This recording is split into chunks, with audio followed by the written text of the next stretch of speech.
Si comme moi tu débutes dans l'impression 3D, cette vidéo peut t'intéresser. Je collectionne les Playmobil et j'aime surtout aménager les maisons et la ville. Je me suis intéressée à l'impression 3D pour créer des objets pour mes Playmobil et je te montre comment faire des caisses pour les étagères. Dans la barre de recherche, tu tapes Tinkercad et tu vas arriver sur cette page. C'est gratuit et je trouve que c'est vraiment top pour créer tout ce qu'on veut.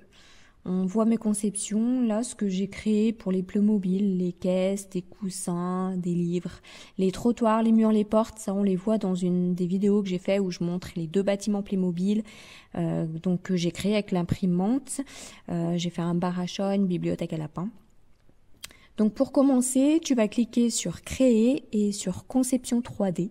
Tu vas donc arriver sur un plan de construction vide où tu vas pouvoir créer ton objet.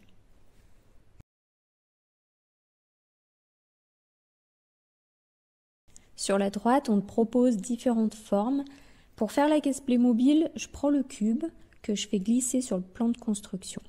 Tu peux faire bouger le plateau à l'aide de la souris. N'hésite pas à t'entraîner, à te familiariser avec ça. C'est super pratique pour vraiment voir ton objet comme tu le souhaites. En cliquant donc sur le cube et les petits carrés qui apparaissent, on voit les dimensions. Et là, tu peux les modifier. Je vais donc mettre les dimensions de 25 mm de large, 24 mm de profond et 23 mm de haut. Je mesure en même temps l'étagère Playmobil, mais on verra plus tard avec l'impression que finalement, il vaut mieux prévoir un peu plus petit car les espaces pour mettre les caisses ne sont pas toutes pile à la même taille. Ensuite, on va cliquer sur dupliquer et faire glisser sur le côté l'objet identique. On va lui modifier ses dimensions en enlevant 2 mm. Cet objet va nous servir pour ouvrir le cube et pour cela on va cliquer sur perçage et le cube il va devenir transparent. On va donc le glisser sur l'autre cube, on va bien le centrer, on peut changer la vue pour voir le dessus, on verra plus tard comment bien le centrer.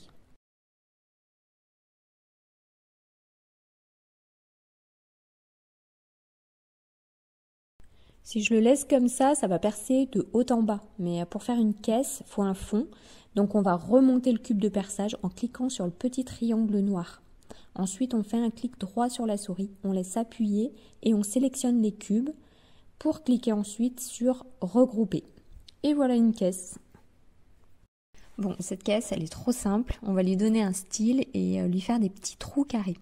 Pour ça, on va taper le mot gris dans la barre de recherche à droite et faire glisser sur le plan de construction cette forme-là. C'est le devant de la caisse qu'on veut percer, donc la forme, elle n'est pas dans le bon sens. On va donc la retourner en faisant glisser la flèche et on pivote à 90 degrés. Ensuite, on va cliquer sur perçage. Attention de bien sélectionner la forme avant. On va glisser la pièce de perçage sur le devant de la caisse et aligner les carrés. On va remonter les carrés à l'aide du triangle noir. Tout à l'heure, je parlais de bien centrer. Là, quand j'ai filmé, j'ai voulu faire à l'œil nu. Et finalement, à l'impression, je me suis rendu compte que les carrés n'étaient pas tout à fait au milieu. Donc, pour faire de jolis trous, on sélectionne le cube et on clique sur regrouper.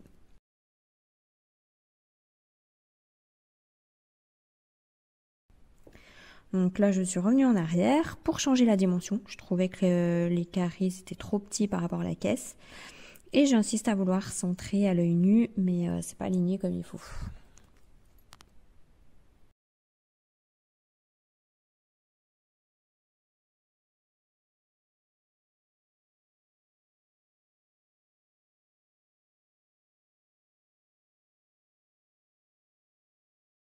Ensuite, on va lui faire une petite ouverture sur le haut.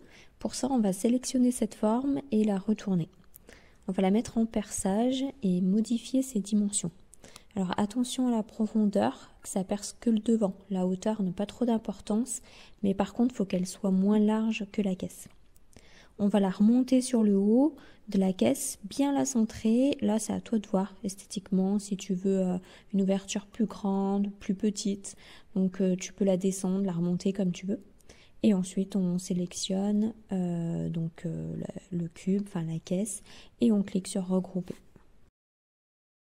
Si tu souhaites pour te repérer dans les objets que tu as créés, tu peux lui changer sa couleur. Donc au lieu de cliquer en fait sur perçage, et bah, du coup tu vas pouvoir cliquer là sur la couleur qu'il y a et du coup sélectionner la couleur que tu veux. Donc tu vas pouvoir mettre ton objet dans une autre couleur. Maintenant que tu as créé ton objet, tu peux le mettre dans la dimension que tu veux pour imprimer des caisses de différentes tailles. Pour ça, tu sélectionnes l'objet et tu cliques sur dupliquer. Tu peux lui changer sa couleur et modifier les dimensions, faire des caisses plus larges, plus hautes. Pour l'étagère Playmobil, suivant si tu la mets horizontale ou verticale, les caisses elles ne sont pas de la même taille. Et pour supprimer, bah, tu sélectionnes l'objet et tu cliques sur la flèche supprimer de ton clavier. Et voilà, plus qu'à cliquer sur exporter et télécharger le fichier en STL. Je me suis rendu compte à la première impression que les carrés n'étaient pas centrés. J'ai donc modifié la caisse. Donc tu vas cliquer sur éditer et tu vas retrouver ton objet. Là tu vas pouvoir revenir en arrière. Donc il va falloir sélectionner l'objet et cliquer sur dissocier. On va donc retrouver nos formes de perçage. Bon, cette fois je vais utiliser l'outil aligner et mes caisses elles seront parfaites.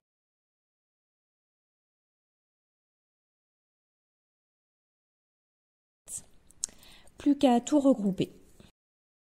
Alors avant d'imprimer, je te laisse rectifier les dimensions.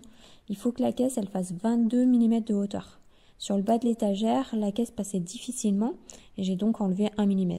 J'en ai profité pour les réimprimer en orange. Voilà, j'espère que cette vidéo te sera utile et même si tu n'as pas d'imprimante, tu vas pouvoir créer des objets pour tes Playmobil et si tu connais quelqu'un qui a une imprimante 3D, eh ben, tu peux lui fournir ton fichier STL et il pourra imprimer ton objet.